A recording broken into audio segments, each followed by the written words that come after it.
महंत आशुतोष महाराज। कहाँ से स्वामी जी आप? मैं ऋषिकेश से हूँ।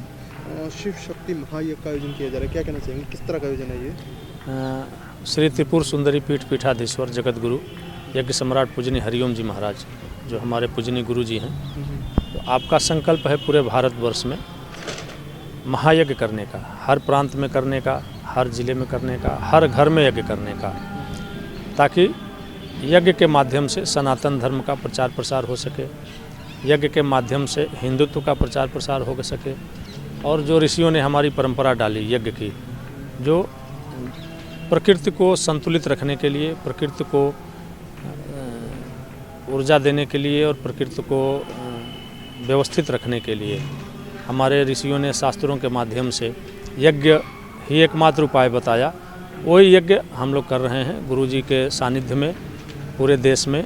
इसके पहले 100 के लगभग 25 प्रांतों में यज्ञ हो चुके हैं। उसी श्रृंखला में यहाँ भी 23 दिसंबर से लेकर 31 दिसंबर तक यह शिव शक्ति महायज्ञ जन सहयोग से जन कल्याण के लिए कर रहे हैं। स्वामी जी 23 तारीख से 31 दिसंबर तक किस तरह के आयोजन इस यज्ञ के माध्यम से रहेंगे? 23 दिसंबर को प्रातः 10 बजे कलश यात्रा निकलेगी, फिर 12 बजे अरणि मंथन द्वारा अग्नि प्रज्वलन होगा।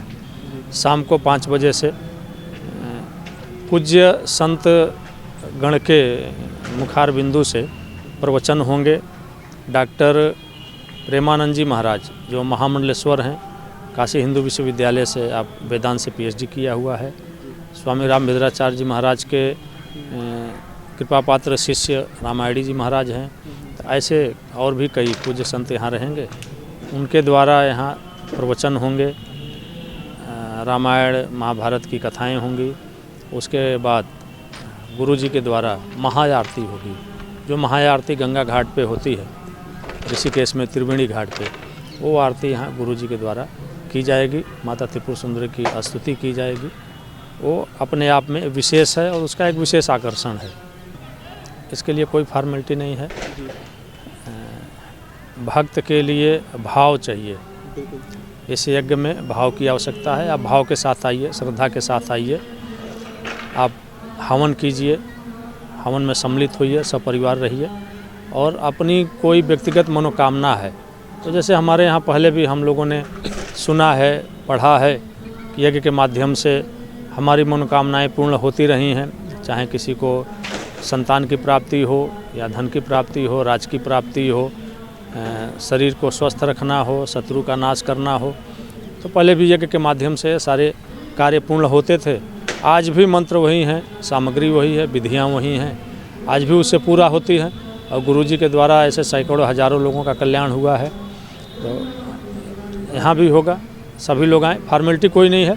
हाँ, ये है कि थोड़ा सा एक धर्म का अनुशासन बना रहे, इसके लिए हम लोग भारतीय वेशभूषा जो है वो भारतीय वेशभूषा के साथ ही यज्ञशाला में प्रवेश करने देते हैं।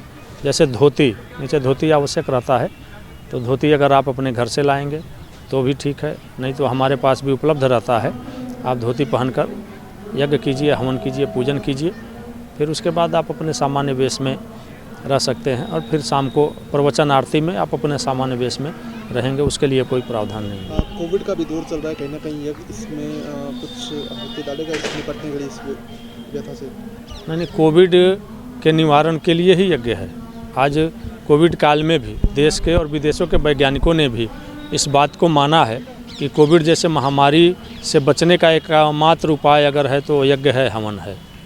और इसीलिए इसी को आधार बनाकर हम यज्ञ कर भी रहे हैं।